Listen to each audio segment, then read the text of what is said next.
Vous êtes de retour sur le plateau de Smartech, votre quotidienne sur le numérique et les nouvelles technologies et le biomimétisme. C'est le moment du grand rendez-vous avec la nature qui nous inspire pour l'innovation. Sont restés avec moi en plateau pour cette deuxième partie Philippe Cotel, administrateur et président de la commission cyber de l'AMRAE, vice-président également de la Ferma, et Bernard Montel, directeur technique et security stratégiste pour la zone EMEA de Tenable.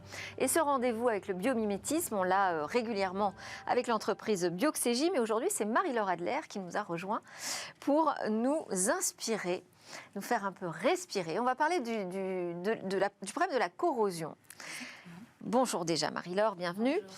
Quels sont les effets de la corrosion? Peut-être rappeler quelques notions de base. Oui, effectivement, la corrosion, il faut savoir que c'est une problématique industrielle qui a un coût gigantesque. On estime ça à plusieurs milliers de milliards de dollars par an au niveau du monde. Ça représente 2 à 5% du PIB mondial. Et il faut comprendre que ce coût, ça englobe toutes les solutions anti-corrosion qu'on met en place, le coût des accidents qui sont liés à la corrosion. Voilà, donc ça a un coût vraiment énorme. Aussi, la protection. Le remplacement aussi des infrastructures ou des éléments qui vont être corrodés. Donc on comprend bien que la corrosion, c'est un problème à la fois auquel il faut s'attaquer pour des raisons économiques, pour des raisons de sécurité aussi évidemment, pour des raisons pratiques. Peut-être qu'on n'a pas envie de faire énormément de maintenance. Et aussi finalement, c'est pour des raisons écologiques, parce que on a bien évidemment envie que nos matériaux ils durent dans le temps. Alors, on va donc regarder du côté de la nature, comment la nature, elle peut nous permettre de trouver des solutions face à ce problème de la corrosion. Et ce que vous nous proposez, c'est d'étudier le pagre à tête noire. Exactement. Donc, avant de partir sur le pagre, il faut bien comprendre finalement qu'est-ce que c'est la corrosion. Ouais. La corrosion, c'est l'altération ou l'endommagement d'un matériau, d'un métal ou d'un alliage de métal à partir d'une réaction chimique, une réaction d'oxydation. Peut-être que là, ça vous rappelle quelques souvenirs de lycée, on ne sait jamais. Mais une bonne manière de le visualiser, pour l'instant, on vous suit. C'est la rouille qu'on va voir sur le fer. Ouais.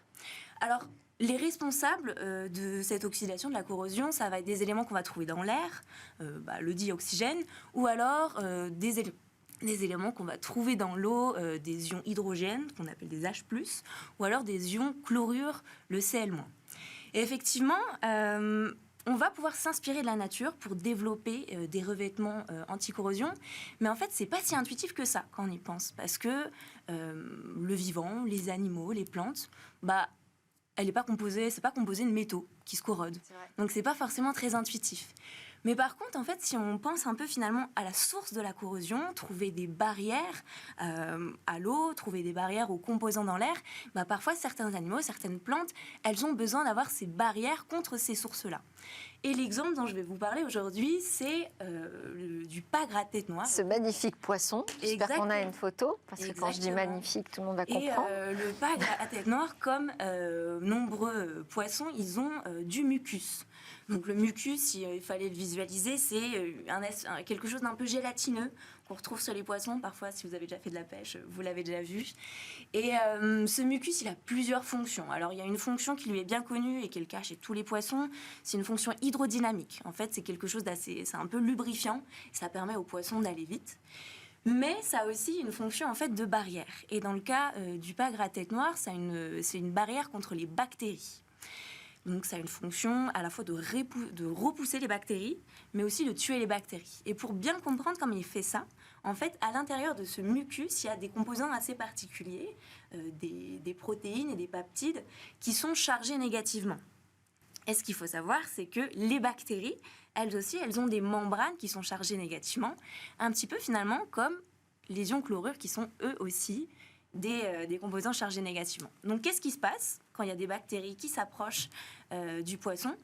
D'une part, elles vont être repoussées, parce que c'est ce qui s'appelle de la répulsion électrostatique. Deux choses qui sont chargées plus, ça se repousse. Deux choses qui sont chargées moins, ça se repousse. Donc, les bactéries, elles ne vont pas réussir à se poser finalement sur le poisson. Si jamais elles y arrivent, leur membrane, finalement, elle va être déstabilisée et ça va tuer les bactéries. Alors, parce qu'on n'a pas beaucoup de temps malheureusement, on va parler donc de cette technologie bio-inspirée du pagre à tête noire. C'est un revêtement anti-corrosion. Décrivez-le-nous, s'il vous plaît. Exactement. Et en fait, un peu de la même manière, on va avoir un revêtement. Alors, c'est des chercheurs qui ont développé un revêtement en polymère. Et à l'intérieur, il y a des nanopoints en fait, de carbone qui sont chargés négativement. Qu'est-ce qui se passe dans les milieux salins où il y a pas mal d'ions chlorure finalement qui sont responsables de la corrosion?